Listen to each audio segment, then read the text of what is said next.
We were taught that fairies belonged to old stories, yet today people are encountering them quietly, unexpectedly, in ordinary life. I'm Claire Casely, a fairy whisperer, and your guide on this journey. On the Fairy Whispering podcast, I speak with guests who've met these beings at the edges of perception and the thresholds of the everyday. To catch a fairy whisper, you have to listen closely. Listen with me. Welcome to Fairy Whispering. I'm Claire Casely, your host. In this episode, I'm joined by Jo, who shares a lifetime of uncanny experiences that began in childhood with vivid dreams of his grandparents dancing beneath an apple tree, dreams that arrived on the eve of their passing.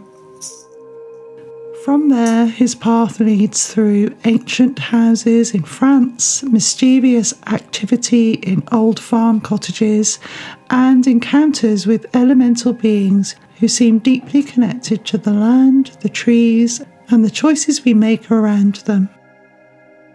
We explore the strange movements of iron objects, the appearance of a small crouched figure witnessed by paranormal investigators, and the powerful symbolism of orchards and apple trees that has followed Jo across countries and decades. His story opens a window into the layered worlds that sit beside our own, worlds that respond, remember, and sometimes make themselves known. And if you'd like early access to episodes and occasional behind-the-scenes reflections from my creative world, you're warmly invited to join the Fairy Whispering Patreon community.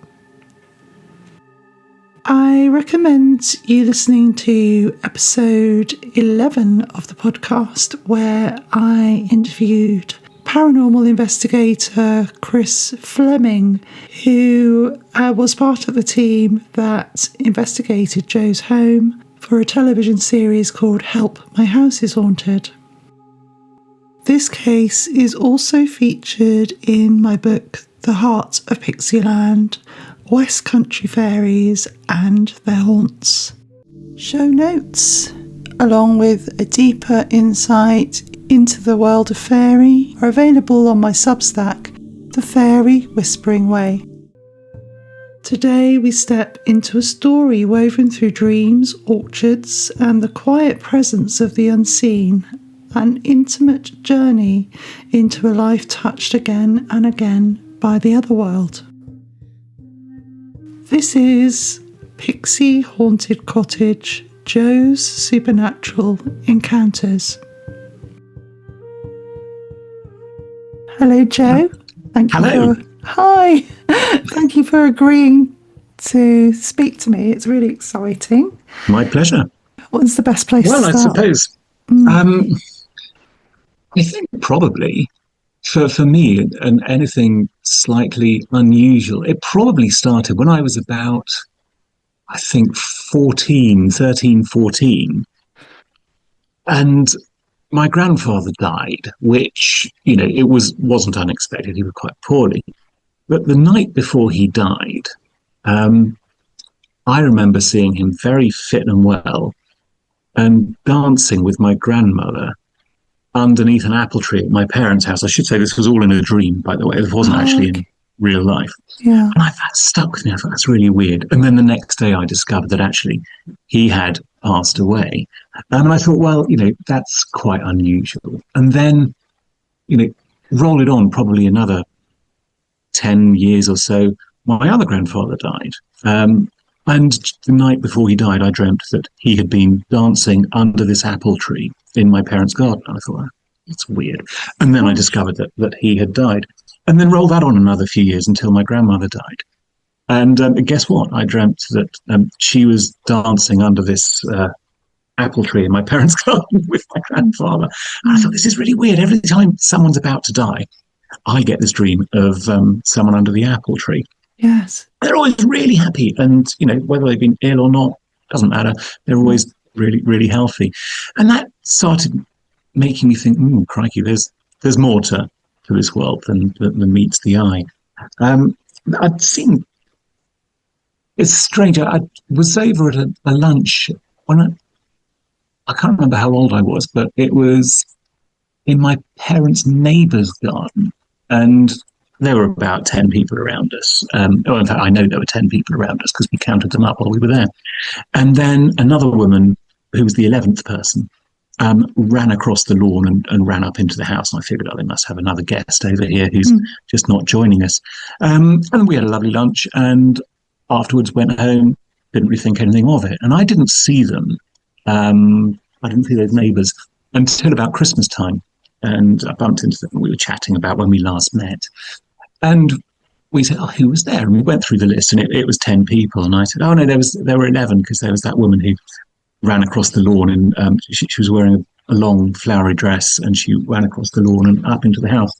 So she didn't join us. And she said, no, that's Florence, who they've seen, was apparently a suffragette and is buried in the village churchyard and had appeared to them quite a lot. And first time she appeared, she was showing them a point in the garden around the roses where they were meant to dig. And they dug a hole there and discovered some of her old possessions down this, buried in the garden. So that was Florence. And so I've always been quite interested in paranormal, I guess. But I'm also quite skeptical. And if there's an explanation that seems reasonable and sort of born in science, I will go with that. If there isn't, then I think potentially there's something out there that's causing this. And it wasn't until we moved to the south of France and we bought, and it was a really, really old house. I think the foundations were put in about 912. So it was over 1,000 years old. And things went on in there that were just quite cool. And things happened to people who tolerate none of this paranormal things. My dad's one of these people, and he was down there, and we had a rocking chair in the corner of the room, and it just started rocking, and he stood around it for he timed it for 4 minutes rocking. Gosh. And we know that the floor was a concrete slab that was over a foot thick. It wasn't floorboards doing it. There was no draft. And from that moment, lots of little things started happening in that house. We renovated it all. And I remember taking the dog out for a walk one morning. She went running through the kitchen. Mm-hmm. She slammed the brakes on outside the sitting room. We didn't have a door on the sitting room at the time.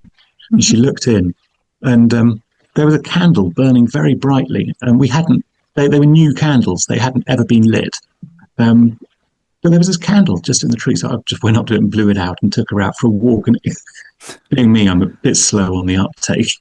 Minutes later, I was walking around these vineyards, and I just thought, that was weird, wasn't it? Well, who's lit a candle when no one, it was only one in the house. Who's lit that? Other things happened. Someone groped my wife's bum while she was cooking one day. Really? Oh my God! Wasn't me. Yeah. So it was all quite cheeky, mischievous stuff in there, and we just got on with it. It didn't freak us out at all. I remember our first night in the house. The bedroom door swung open. That did actually freak us out a bit, but it suddenly flung itself open. Gosh. But that house was good and fun and friendly, and the neighbours used to hear the old guy. It was a terraced house, and the neighbours used to hear the old guy who lived in there going upstairs to bed every evening. They could always hear him. We actually moved the staircase, so I don't know how they kept hearing him going up the old one. But then I I know about, stone tape theory, and perhaps that's what they were hearing. So I can put that down to that. But the other things were a bit odd. But then again, roll that on a few years, and we moved from the south to further up France to Normandy, where we had a lovely old farmhouse. It was just too hot down in the south, essentially, and too cold in winter. So we were in Normandy, and while we were there, we had a little iron stove. It was a model of it, and we went away one weekend, and we put the dogs in kennels, and actually we were away for the whole week. And we came back, and I just looked in through the front door. It had a window in it, and I thought, that's weird. There's something in the middle of the kitchen there, and this iron stove was just in the middle of the room, and there had been nobody else in the house at all. So I thought, that's a bit curious. So I went in, picked it up, and put it away, and it came up with the sorts of explanations that very, very strange, like perhaps there were tremors or something in the ground that launched it off a shelf. Yes. A while later, I don't know if you're familiar with these Normandy farmhouses. They have what are called colombage, so that the oak beams vertically in the walls, and they're usually exposed. Yes. It looks very pretty. And we had, again, an iron wall light that was, I'd put it on, and I over-engineer everything because I don't want it coming off. So I was, I was just chatting to my wife in the kitchen. Suddenly there's an almighty bang and all the lights went out. And one of these wall lights, which was screwed to an absolutely rock-solid oak beam, it just appeared about 3 meters away in the middle of the floor. And I thought, it's been wrenched off the wall. Wow. And again, we thought, well, maybe the electrics shorted or something, or caused a jump. But all the electrics were brand new in the house. We'd had it really wired. And I thought, it's unlikely. So just we bore that in mind. And then, after a while, we sold that house and we moved here to Devon. And when we were in this house, things started occurring. I don't know if you can see behind me, there's a sign that says cafe. Cafe, yes. So that's a metal sign, and it was on another wall, actually. But I was upstairs, I was on my own in the house, and that came crashing off the walls. And I thought, well, crikey, what's caused that? So I just figured out it's just fallen off the walls somehow.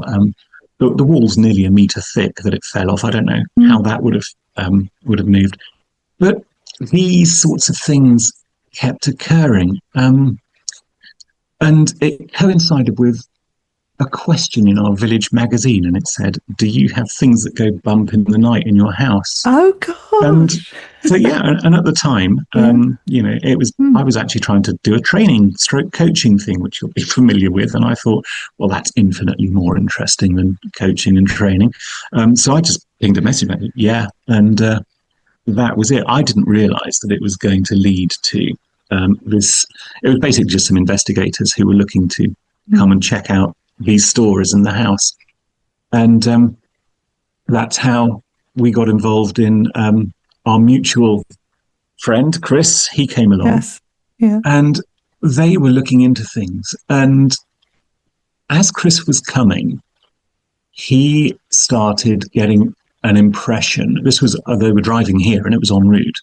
He started getting an impression of trees and orchards and a duck, weirdly. And he asked me about this. And it relates back to that house in Normandy where the little model had been thrown around the room and the light had come off the wall. And he was talking about an orchard. And when we moved in there, we had moved from our house in the south. When we were selling that house, we were using an agent who, I think to say she was incompetent would probably be doing her a favor. It was, she was so incompetent. It was unbelievable. And she rocked up one day and she said, oh, I know you're selling the orchard with the house, but actually I've told your buyers that you've sold it. But why would you why would you say that? We haven't. She completely made this up. I don't know what she thought was going on. Yeah, and she said, I've reduced the price by, the amount of an orchard. And they're quite happy with that because, in fact, they live in the States most of the year and don't want an orchard. So I thought, right, so we're moving 900 kilometres away and we still own a massive orchard in the south of France. And what's more, you've reduced our price, and that was pretty much the entire renovation budget for the next house. So I was pretty annoyed. Anyway, we went ahead with the sale and we got up to Normandy. And I was thinking about this in the garden. And I was thinking about it while I was putting an axe away in the shed. And outside the shed, outside the shed, there was an old apple tree. And I thought, well, that's got to come down because the top was actually very dangerous. I thought, well, I'm a bit fed up. I have an axe. There's a tree that needs to come down. So I went for it. And I discovered then that actually just axing a tree down is very, very hard work.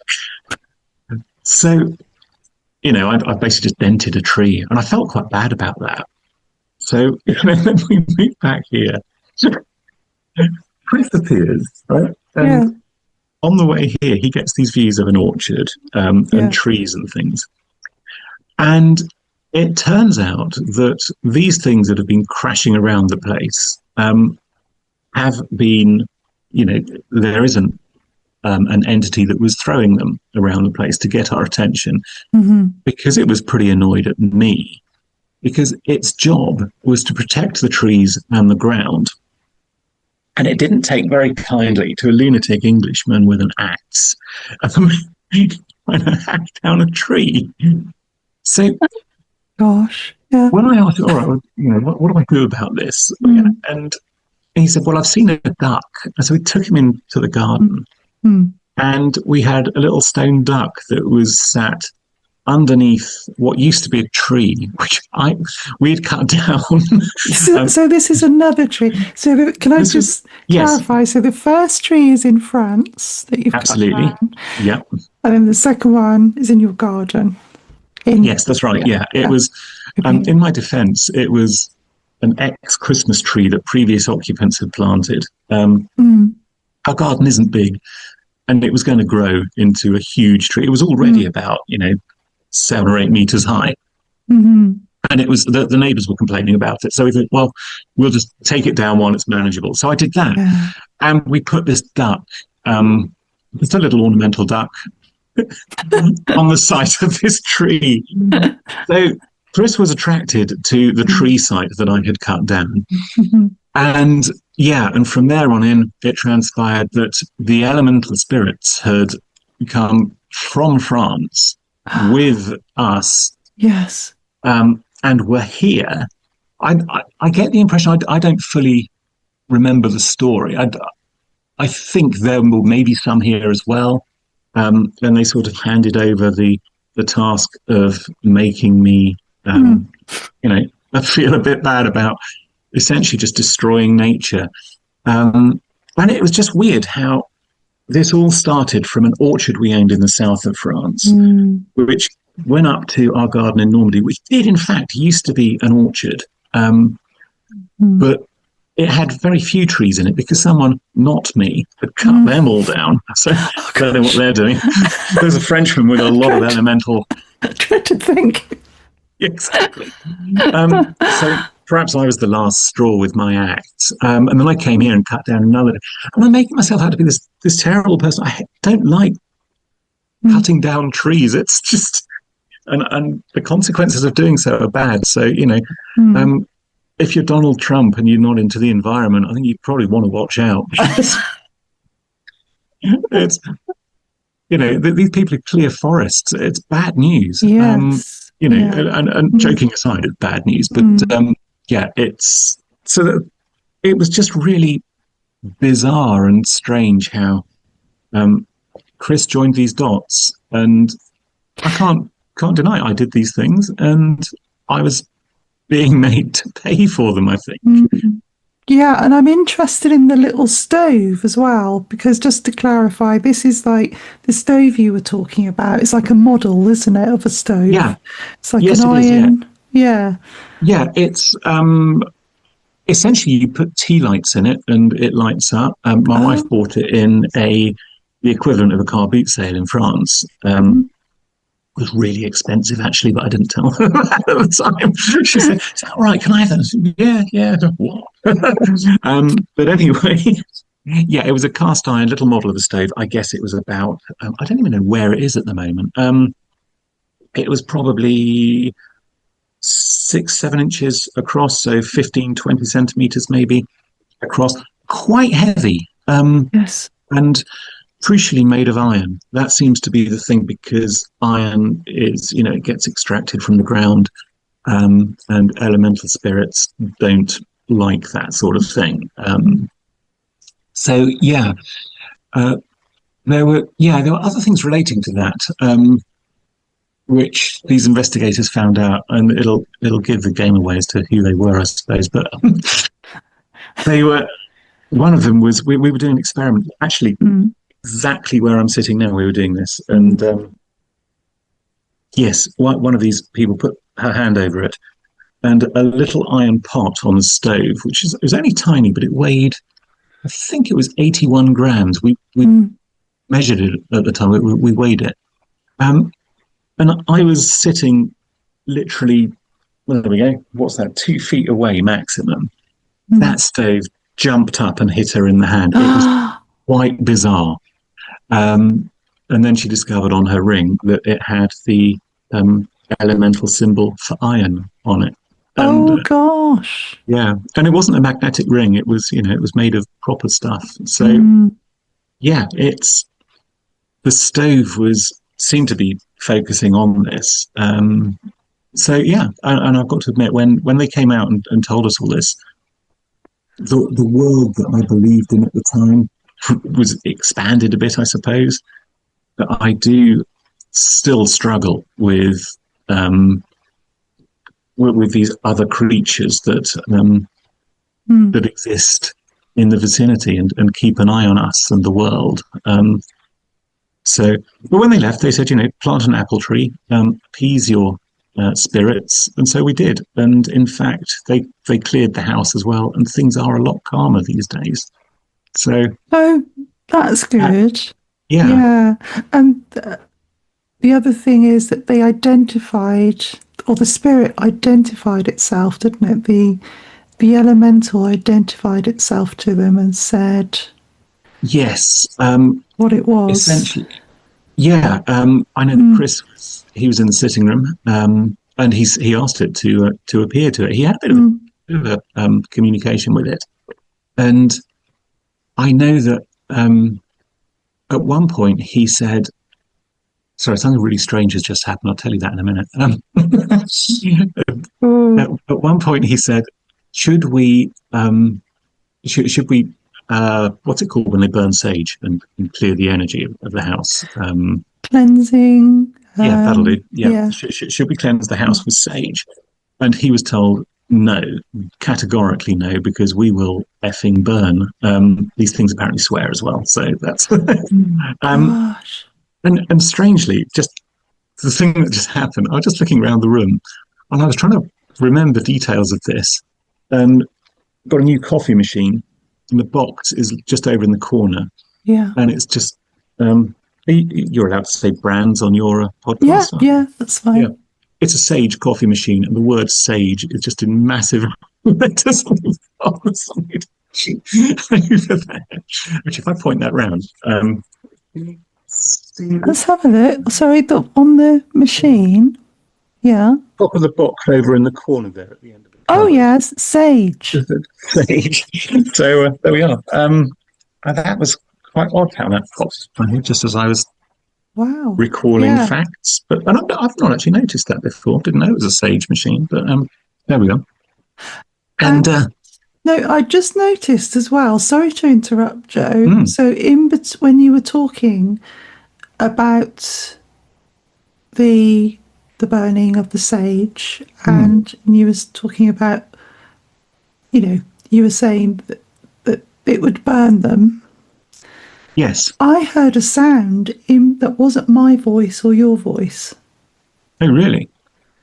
Um, I'll have to listen when I listen Yeah, back to this. listen, that'd be interesting to know what that was. It was like What sort of sound was it? Yeah. it was like a like that. Ah, Don't know oh, if you've that's heard that intriguing, isn't before, it? but it could have Oh, yeah. been. But it wasn't me, I Yeah. don't think, because I know I've been No. listening to you and saying but it was Yeah. sounded like it's coming from. Oh, interesting. Here are the 3 responses to Joe's comments about sage. Should we cleanse the house with sage? And he was told no. These things apparently swear as well, so that's. Gosh. I've slowed the 3 responses and isolated them from Joe's voice.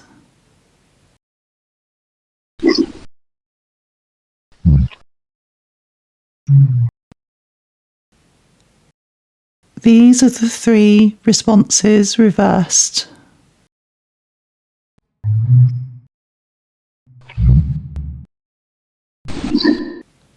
What do you think they're saying? Do you know, last week, I know that we were communicating a bit over Yeah. email to arrange this. And I wondered if something here was getting quite excited that you're essentially coming. Yes. Because I doing a bit of work upstairs in the bathroom. Mm-hmm. And we were down here in the kitchen. The dogs, the cat were all down here as well. And there was a big old bang upstairs. And I went to look up there. And I've got a spirit level. It's a laser type thing. Mm-hmm. And it was in its box, luckily, actually, which is padded in the box. And that had just been, when I went up there, it was just in the middle of the room, the middle of the floor. It's just, fortunately away and contained because it was protected in its box. But it had come off the shelf that it was on, that was quite high up. Oh, gosh. That banged around. I can't remember what. But then, so I thought maybe they know that you're coming. It's interesting that to grab my attention, I think you have to throw things at me because I don't really pick up on signs. Well, it's interesting that when I have gone to places, it's not something I advertise, but I actually helped a friend that had to have a tree cut down in her garden. Oh, really? Yeah. And she felt really, really bad about it. And she said, I'm just worried I've upset the spirits, the fairies in the garden. And so I said, well, I'll come over and see what I can do. We'll just do a little ceremony and, try and appease them and make some peace. And when I arrived, we were sat in the kitchen. And whilst we were sat in the kitchen just talking over coffee before we went outside, we could both hear these chimes, like little tinkling chimes. And I mean, she's got an old grandfather clock, but that wasn't working, so it wasn't. Yeah. And I said to her, I said, they know I'm here, and they're calling us to go out to the garden because it's coming out of the garden. They just wanted me to go out to the garden. Yes. So, did you find anything in the garden? We did. Did you experience anything? We did do a little healing ceremony. And I always find when I do this kind of work, the wind picked up. The wind picked up and there were some bees. We could hear lots of bees buzzing. So things kind of intensified. And then my friend just had we both had quite an emotional release. You know, we were in tears. And then everything went quiet. So we both felt, well, that they've accepted the offering of healing. Oh, that's good. Yeah. So it's interesting that. So that feels right to me. What you're saying, that maybe it's a combination of things, that you've had a transition. One of your relatives has transitioned. Perhaps me coming. Yeah, exactly. And it's once you start thinking about, these other worlds that I think seem to Mm, be interwoven with our own. Um, it does all, yeah, it kind of makes perfect sense in a way. mm, If there are all manner of things that we can't see that affect us, yes. some of which are accepted, and I suppose things like, we've all just been through COVID, for instance. That was Mm, something that you can't see, certainly affected a lot of people.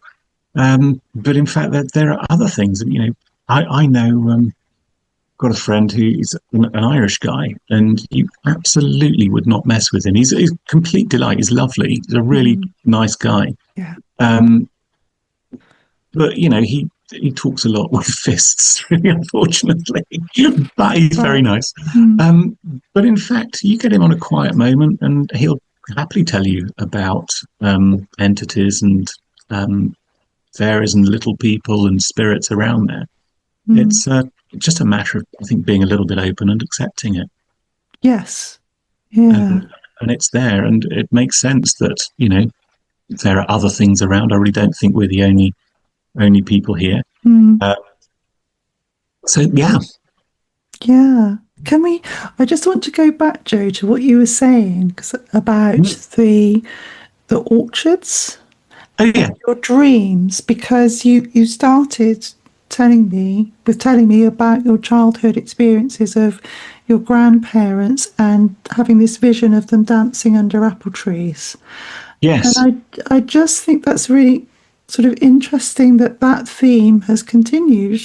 So throughout your life that you've had these recent experiences with trees yeah. and Um, Actually, orchards. I suppose that's something I've been aware of, but in fact, it's not Yeah. really something I've been consciously aware of until you just said that. But yeah, absolutely. I mean, it was my parents have an apple tree. Mm, It's right outside. They've got a lovely garden, and it's right outside the mm, back door. It's always been there. When my brother got married, thinking about it, we had a big marquee in the garden, and having been there for all these years, this apple tree, huge bough fell off it the night before the wedding, and gosh. it it Yeah. missed. It landed in the corner of the marquee, and it missed every guy rope. It did it in Mm, exactly the right spot. But it came down that night, which I just put down to coincidence. These things happen, and Sod's law and all that. But yeah, that was the apple tree. Um, but that, yes, that appeared in my dreams, mostly when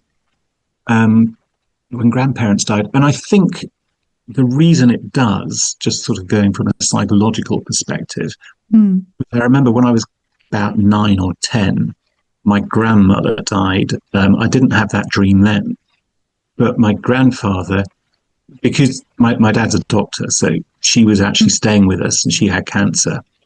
My grandfather came to stay with us shortly afterwards, and he was besotted with her, really.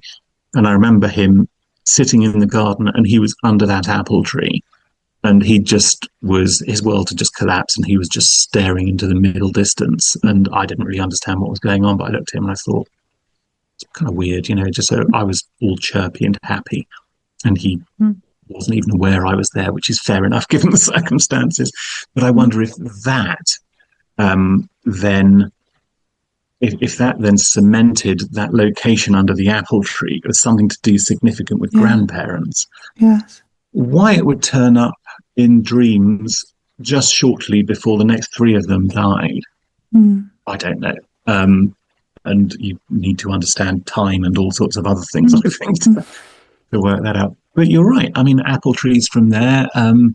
The thing that caused my frustration was being lumbered with an orchard 900 kilometers away from where we had moved to in France. mm, I took my frustration out on an old apple tree. Um, so that's the theme. And yeah. the tree here that we had taken out was in fact a pine tree. So and um, not a what are they, non-indigenous, aren't they? Mm. Um, so I didn't really have any qualms about taking that particular one down. But to appease the elementals, we were to plant an apple tree. So Oh, okay. yeah, And did you notice a difference? when? Well, this was the thing, because what they did, they cleared the area, not with sage, Mm. and yeah, they did a cleansing ritual, I think, and then we went out the next day and bought an apple tree and put it in the garden. So I don't know. Scientifically, you can't say yes, it was the apple tree, or No. yes, it was the cleansing. Perhaps Yeah. it was everything all together. Yes.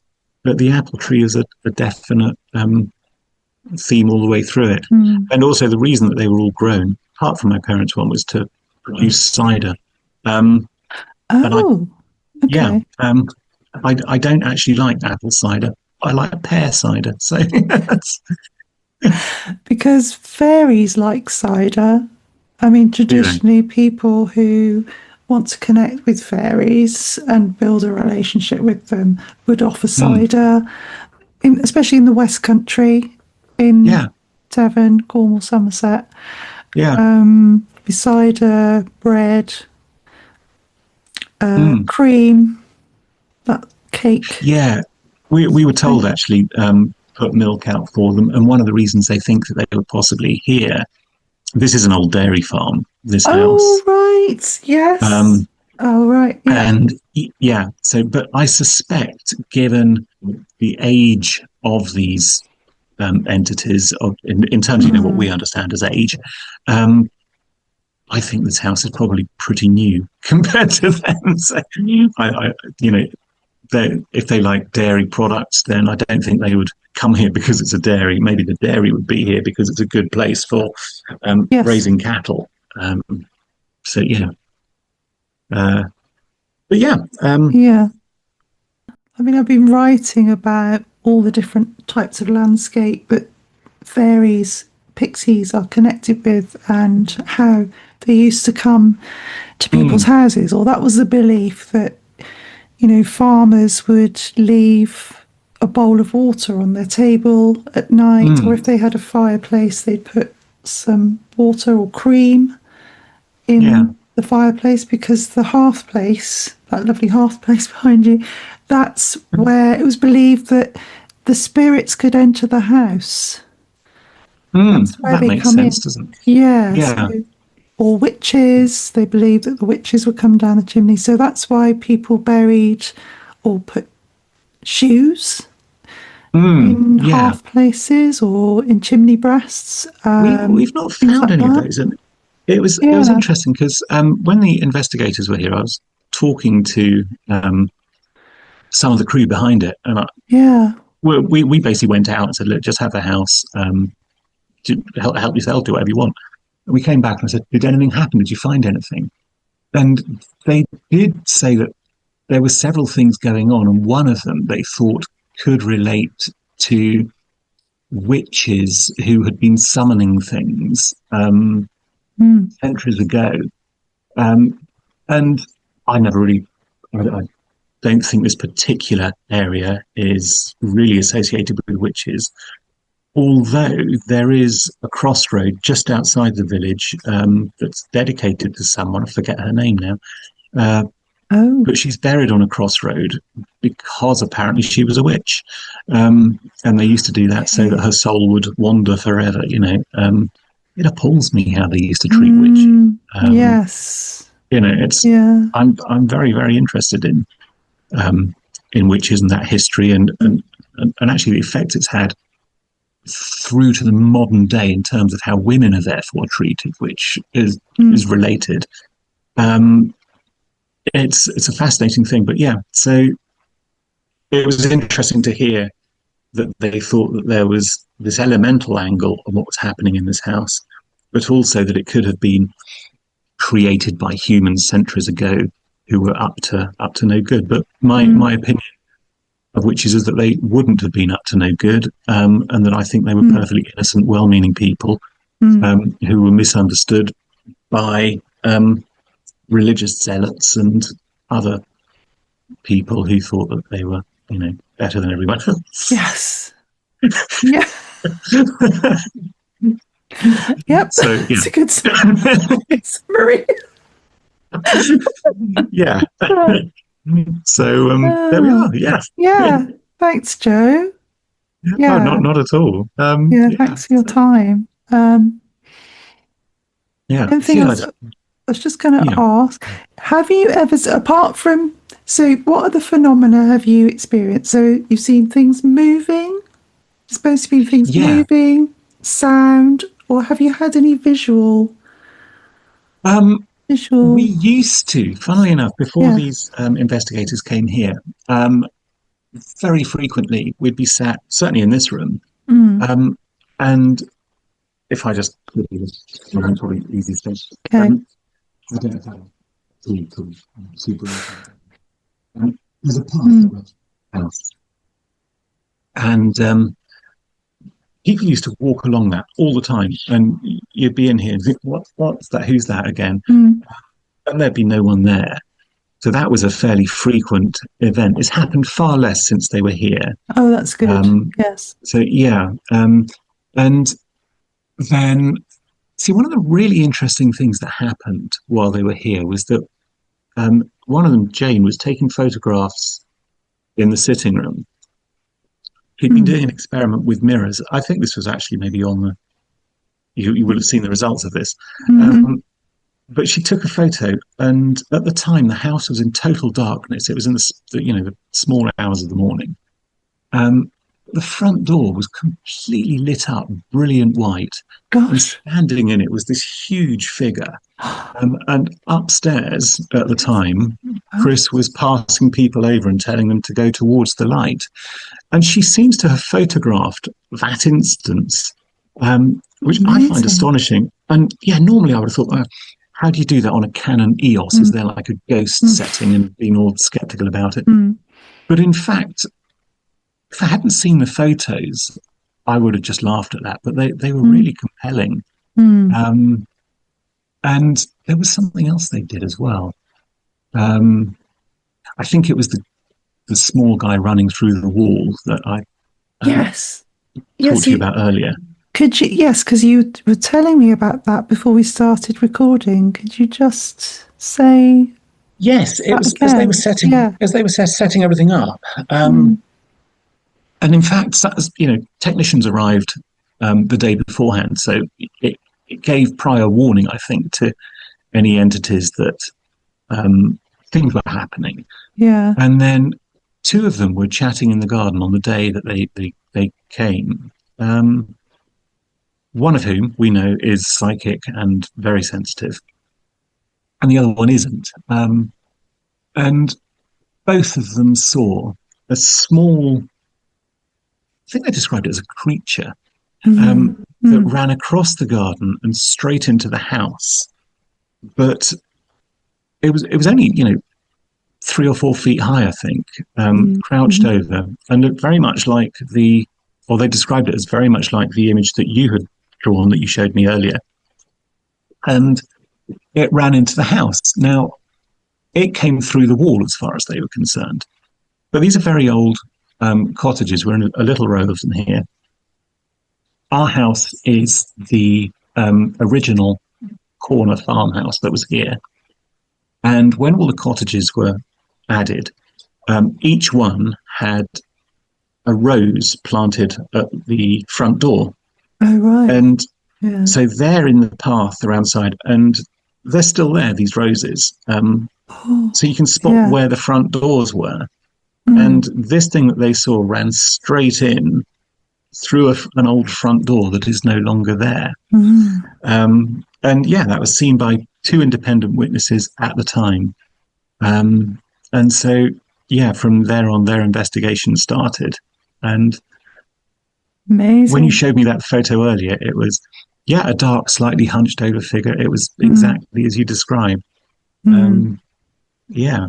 Yeah. So, It that oh, it just gives me chills because it just that whole experience. And there's someone else. The other thing is that there's someone else that I've spoken to, another artist mm, who she's a very talented artist. She's in her 80s now, but yeah. she's very psychic, has a connection with fairies and draws amazing artwork of Mm, fairies. And she had been to the same woodland that I'd been to and taken this photo. Yeah. This was, oh gosh, about 1994, I think it was. She went with a Yeah. friend and she'd seen two little figures. She said one was a male and one was a female in this wood, and she'd drawn them. And Mm. again, very similar to the picture that I'd done and Yeah. the picture that Chris had done. So it's three independent Yeah. artists, sensitive artists in Devon that have Yes. independently, without knowing each other, drawn very similar images of what we call pixies. Yeah, exactly. And I think Yeah. the name Pixie conjures up the wrong kind of image, doesn't it? They Mm, sort of look similar, but they're a bit cutesy. And in fact, one of our neighbours has got a little pixie door knocker, and it looks yeah. just, I'd throw it in the bin. But um, I hope they never hear this. So, but yeah, and you Yeah. think it's called a pixie. Actually, if you look at one of these things, they're really not. But your story there's reminded me. I've got a friend who lives in the States, sort of in the middle of farming belt, Mm, slightly west of Chicago.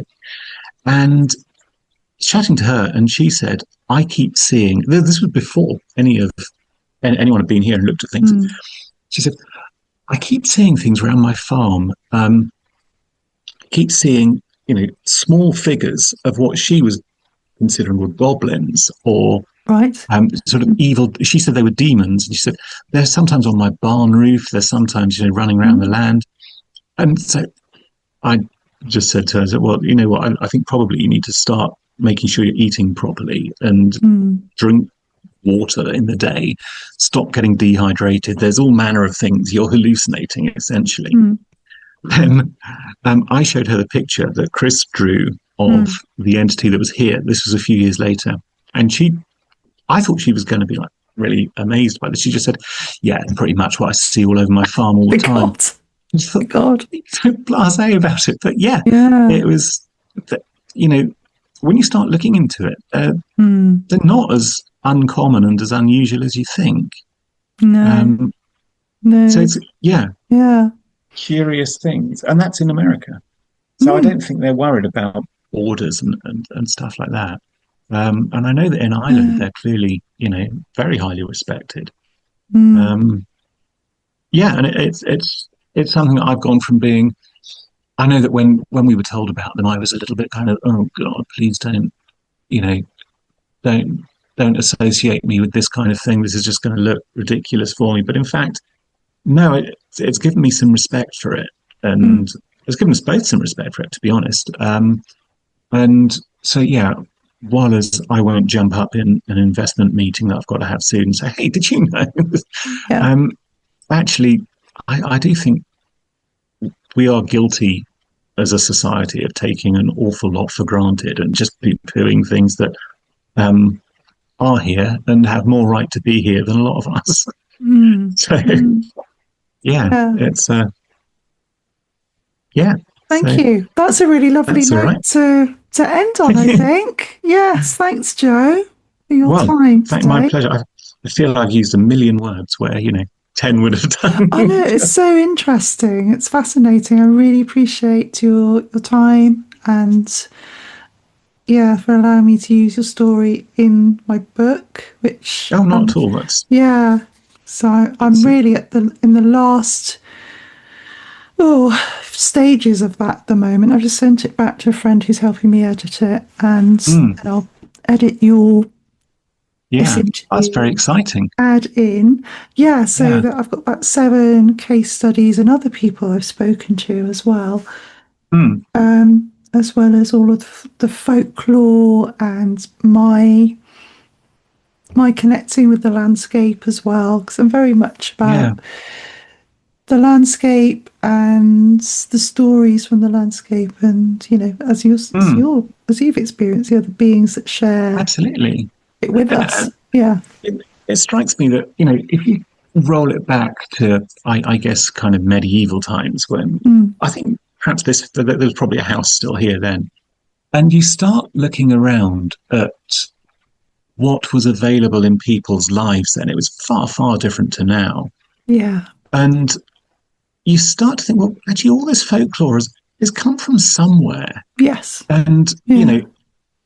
back then, I would imagine that without the distractions and living more in harmony with nature, people were more aware of things. And these stories, came from something, and they're still around today. Yes. And so, near where Mum and Dad are is one of these open air museums with all sorts of medieval houses and things that have been relocated to there.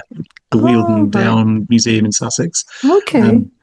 It's kind of near Chichester, and it's worth going to. And when you go into those houses, some of them, you can see that. Yeah, I understand that actually why people would be, why they would think that witches come down your chimney, because you're in a dark place like that, and a crow gets in. Get the life out of you. It's massive black entity appearing in there.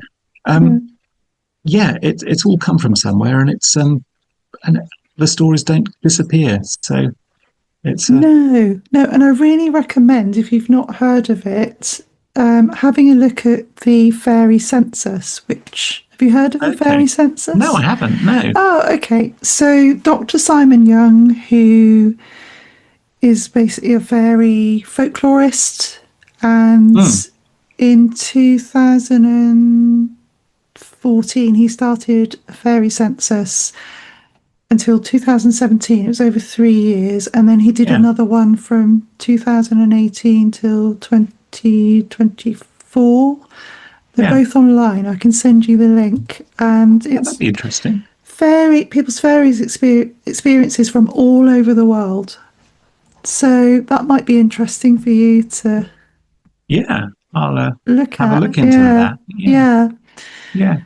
Thank you. All for things that expand understanding and perception. So magic. Well, lovely talking to you. Lovely speaking to you, Joe. Okay, bye for now. Bye. As we close this conversation with Joe, his story leaves us with a lingering sense of how deeply the natural world and otherworld are integrated into our lives. Sometimes very gently, sometimes insistently, and always with meaning. Throughout Joe's experiences, the whispers of the trees are ever present.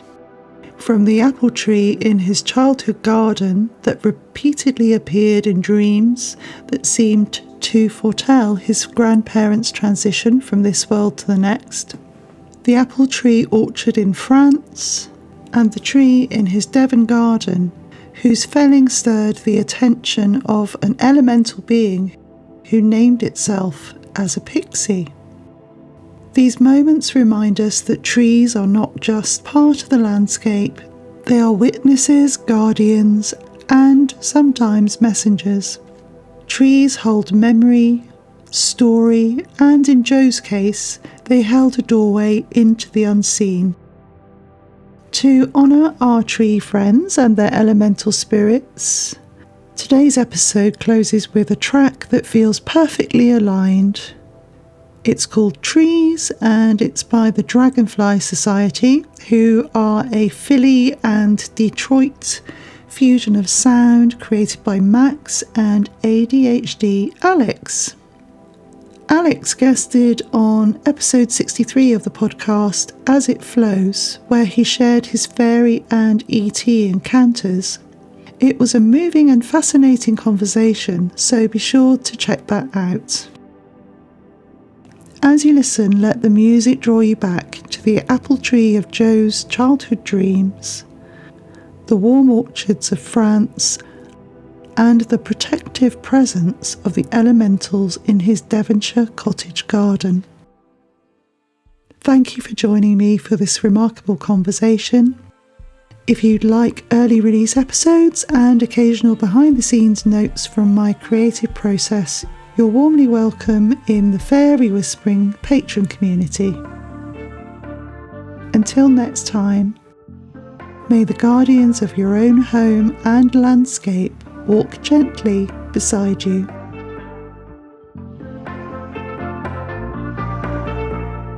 We be in the trees, we will find the trail to the way we used to be. Walking in the leaves, I can hear the wings of changelings flying free. Meet me in the trees, we can learn to live for the rhythm of this earth. Growing in the green, moving with the wind and knowing what a day is worth. Meet me in the trees. Meet me in the trees. Meet me in the trees. Meet me in the trees. Meet me in the trees.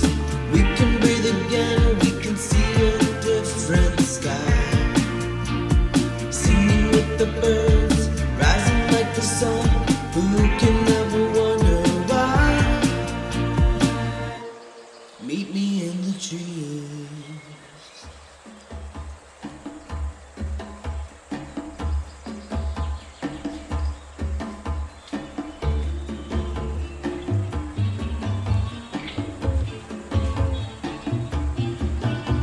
Then the fairy placed her wand within his little palm, saying, "Strike the tree and say, 'Go in,' and they shall all enter the hive again." The cheeks of the young boy blushed brighter than ever, and his eyes sparkled. As he struck the hollow trunk with all his might, he cried, "Go in, go in!" No sooner had he done this than the whole multitude quitted the branches of the sycamore and disappeared within the body of the tree.